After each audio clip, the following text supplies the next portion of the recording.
Hey guys, what's going on? It's Dan Gheesling. Welcome to episode 33 of the podcast. In today's podcast, we're going to jump right in to talk about being thankful and then executing on being thankful, as well as going through my pre-show process about every little box that I check, ideally before I go live with the show. Before we do that, I want to thank you so much for dialing in, tuning in, whether you're in transit, listening in class, where you're supposed to be listening to your teacher, maybe you're working out, maybe you're walking your dog, you're a little pot-bellied pig. Thank you guys so much for tuning in. I always look forward to doing the podcast and catching up. Although it is one, when I say that, it is a little tongue in cheek because it's one of the few mediums that I produce content on that doesn't give really direct feedback or delayed feedback.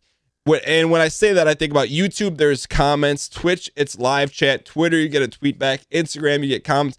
And podcast, it makes it a little difficult to produce in a good way because the feedback has to come through one of those channels, and you have to hit me up on Instagram or Twitter and say, hey, Dan, I like this, or you need to bring this person on the podcast, or through a review. But it's the most delayed, not gratification, but I also find it maybe one of the more difficult mediums to do successfully. And when I say successfully, I mean by listening to your feedback and implementing your feedback, because the feedback, it comes in different chopped up formats. But nonetheless, let's jump right into the show.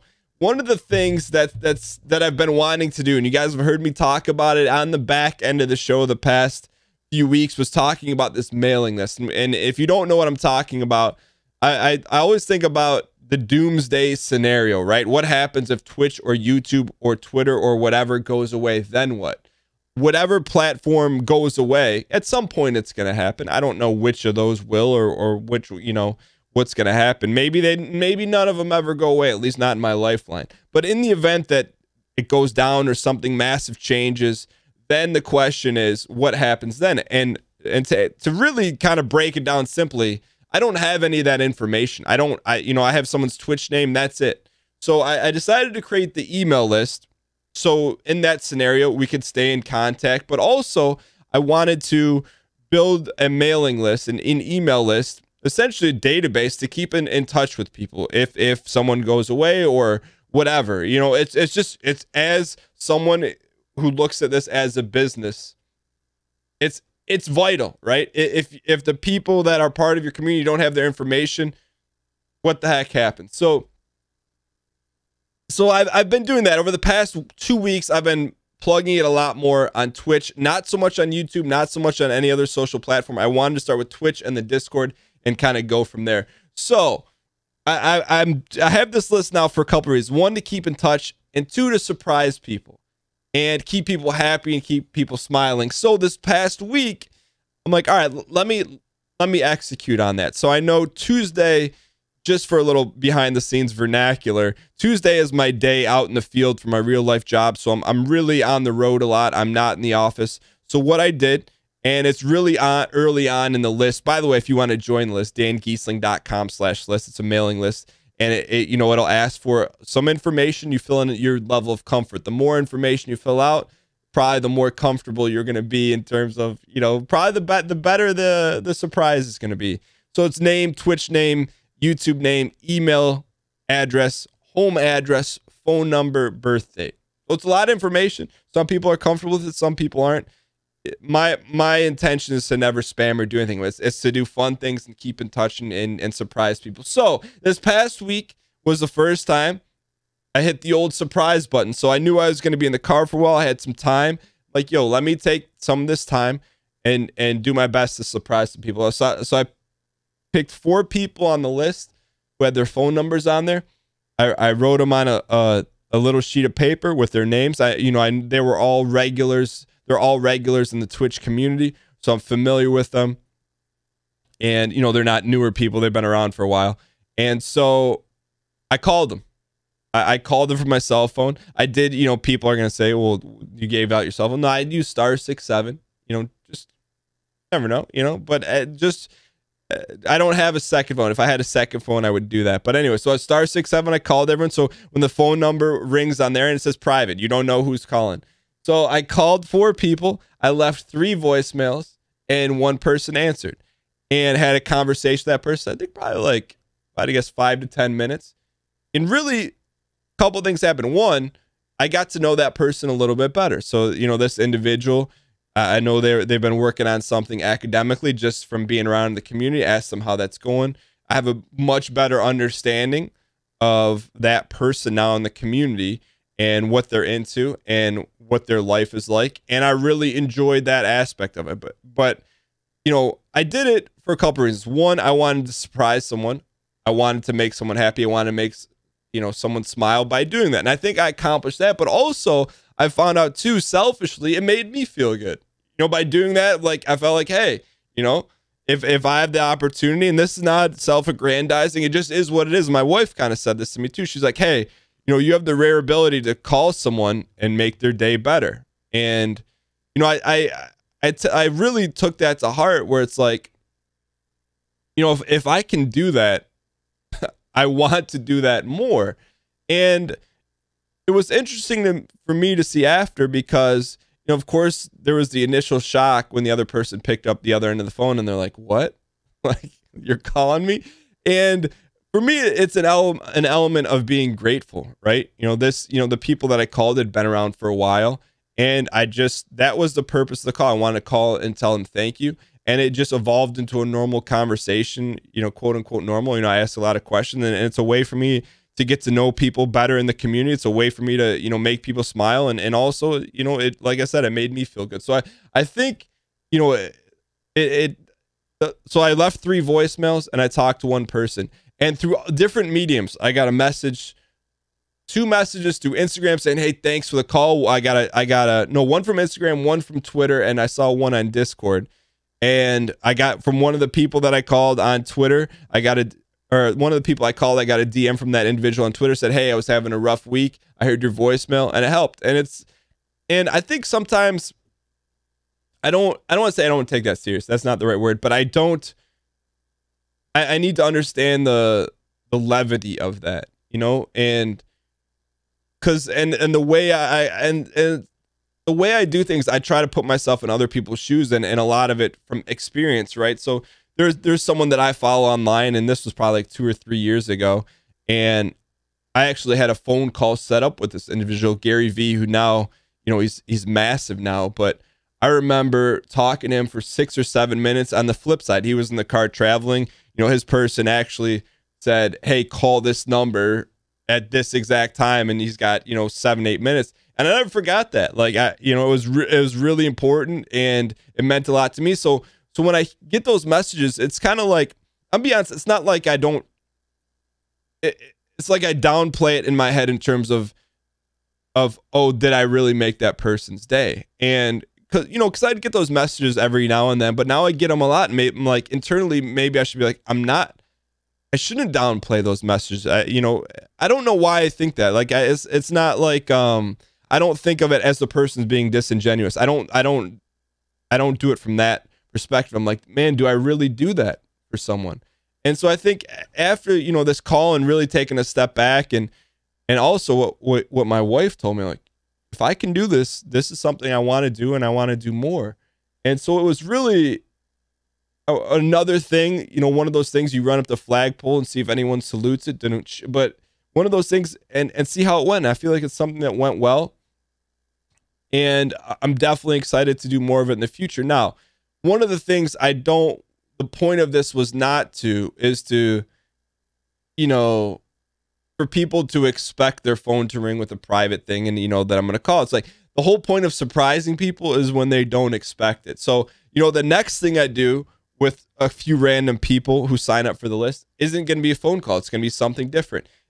And so the point is just to keep doing that. Am I going to call some people in the future? Yeah, but is that the next thing I'm going to do on the list? No, it's not. And it's fun for me to stay creative and find different ways to make people smile or laugh and make them feel good. So I think the moral of the story that I walk away from that experiment is to not downplay, I guess, the effect that I can have on someone.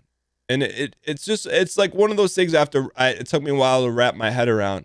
And I say this in a straightforward way, not in a self-aggrandizing way. That's a really hard concept to understand and around the whole thing. But anyways, So that was really cool. And, I've made a list of things that I want to do with the list, and I'm excited to continue to do that. And there was no con from that. Everything from that experiment, if you will, was positive, especially if bottom line, the only thing that came from it was that it would make someone's day. That's worth it enough. But there were so many positive things from that. I was really excited about that. I was excited to share it with you guys on the podcast. So if you're not on the list, DanGheesling.com/list, pause the podcast, put it in your phone. You can sign up for it right there. It's completely free to sign up for. Other thing that's been going on this week is content. There's been I don't talk about a lot, but my real life schedule has been, it's been hectic. I was out of town last week. So this week, starting today, when you're listening, it's hammer down schedule week. I feel like there's a lot of things that I want to do, not that I should do, that I want to do. And we're going to talk about a couple of those things.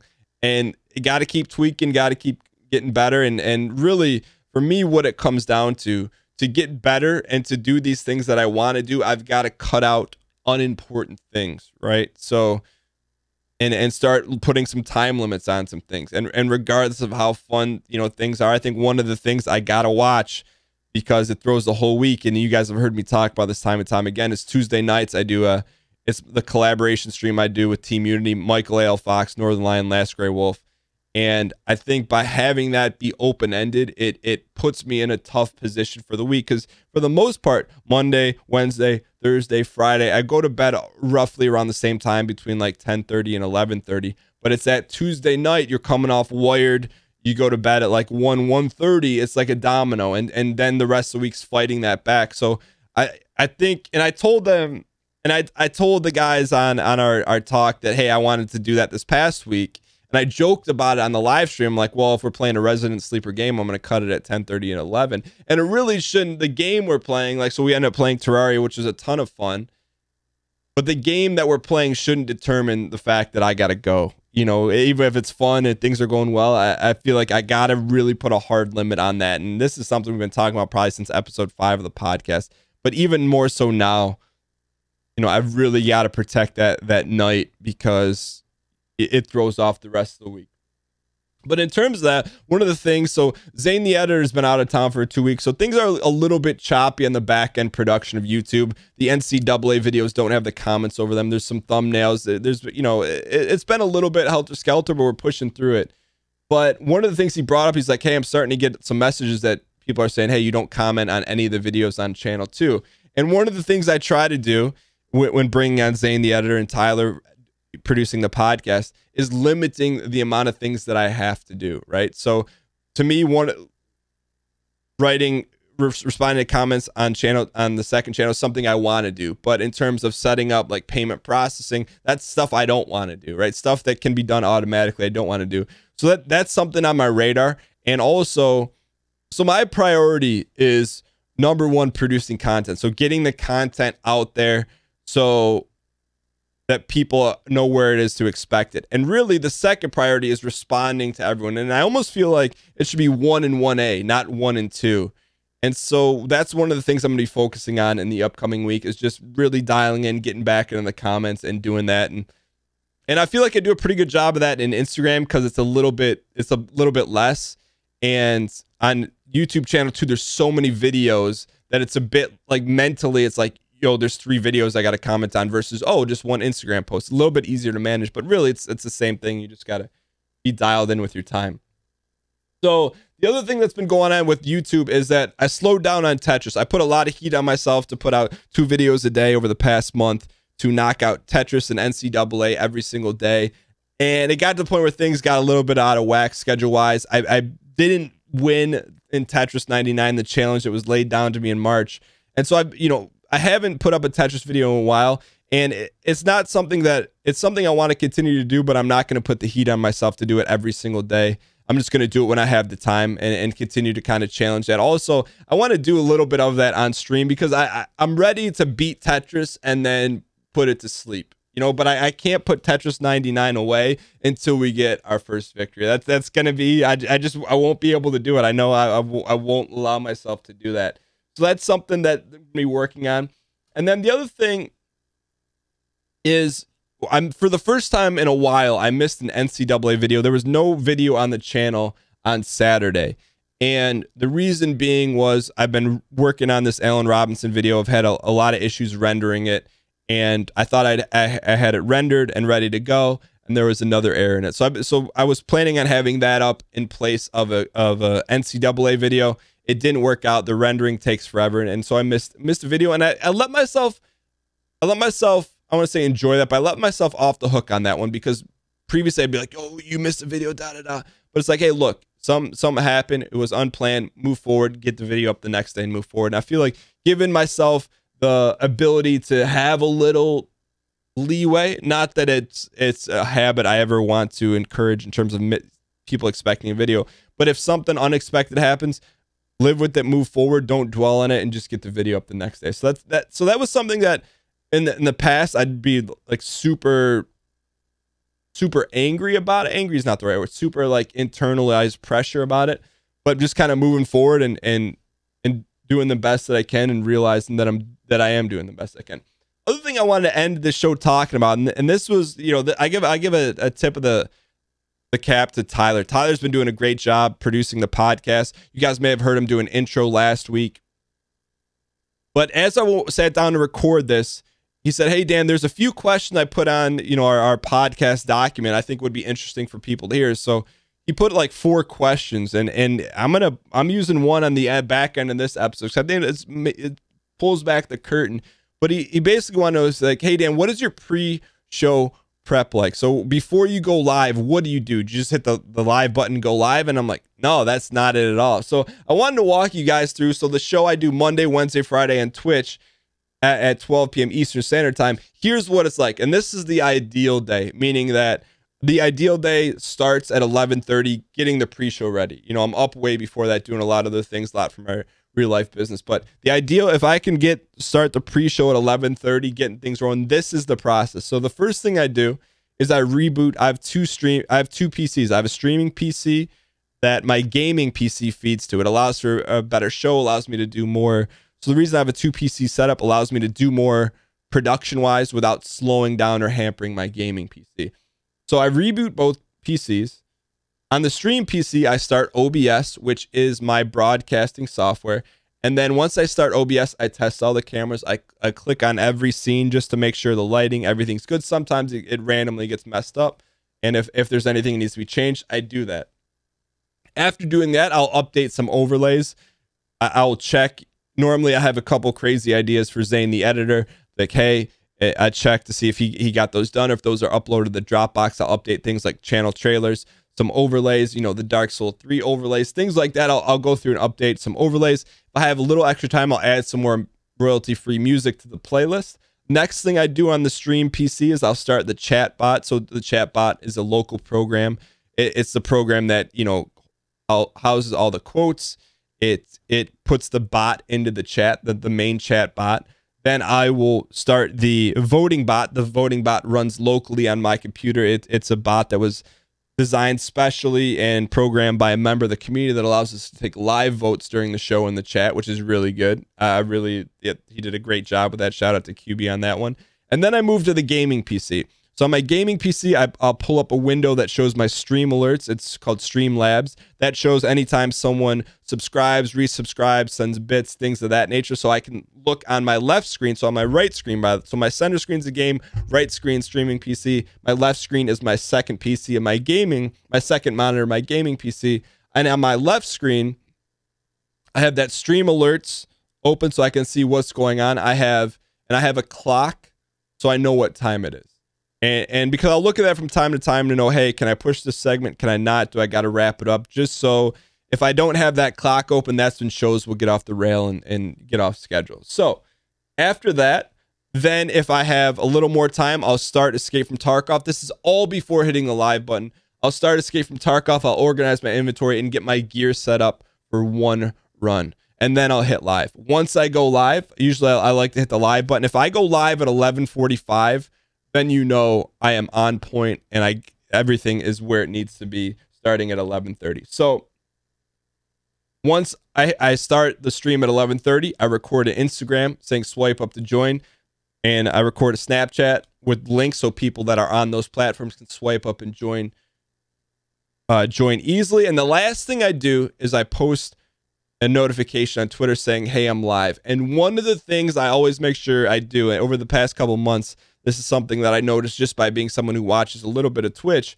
is that when I do that, when I post on Twitter, I make sure the second after that I'm live, meaning that when I post Twitter, it goes right to the trailer, and then you see me as soon as possible. So if someone clicks on that link from Twitter, they see me, they don't see a coming soon screen. And the reason I started doing that is because I would start to get frustrated when there's people that I like on Twitch or friends or whatever, and they go live, and I click the link, and it's like, hey, I'll be live in 5 to 10 minutes. I'm like, well, you lost me. You know, when I click that link on Twitter and I want to watch someone else's stream, they're not live, I'm gone. And so to myself, anytime I think things like that, I know everyone doesn't think like that, but I know in my head, I'm like, okay, if I think this way, there's probably at least some other people that feel the same way. So I want to combat that by doing that. So that's the way an ideal situation goes on Twitch. And if the show is supposed to start at 12, if the show starts at 12:05, 12:07, then you know I didn't get back to the office in time by 11:30 or something else happened. And that's the thing for me that I don't talk about, and I don't ever really want to talk about on Twitch or on YouTube, is that Twitch is not my full-time thing. It's just not. You know, I would love, and I love it how it is now. I want to continue to grow it as it is right now, but it's not the only thing I do. And sometimes in my head, I'm like, if this were the only thing that I did, there'd be fireworks going off every show. It'd be amazing. But the way my life is, it's not like that. And so to me, it's always a challenge, but a challenge I welcome to go live when I say go live. You know, I'm always live at 12 within a few minutes, plus or minus.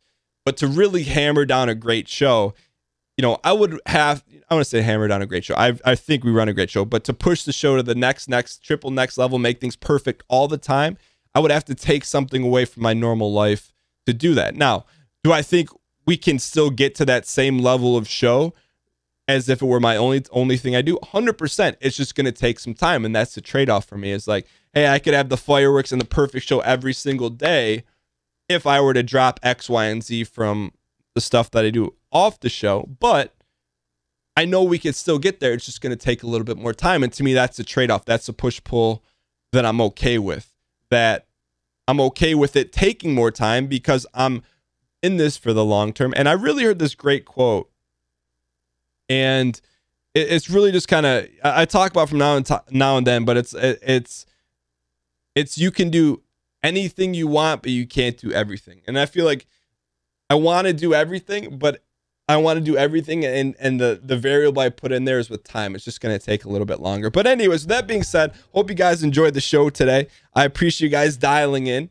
If you guys enjoyed it, leaving an iTunes review, you know, we've dialed that in. We've shout out to Tyler I recorded a bunch of the iTunes reviews, so you'll be hearing that in a second. But thank you guys so much for spending time to listen and dial into the podcast every single Monday at 6 a.m. Eastern Standard Time. Hope you guys are enjoying the mini episodes. Let me know what you like best about the podcast. Tweet me at Dan Gheesling or send me a DM on Instagram, instagram.com/Dan Gheesling.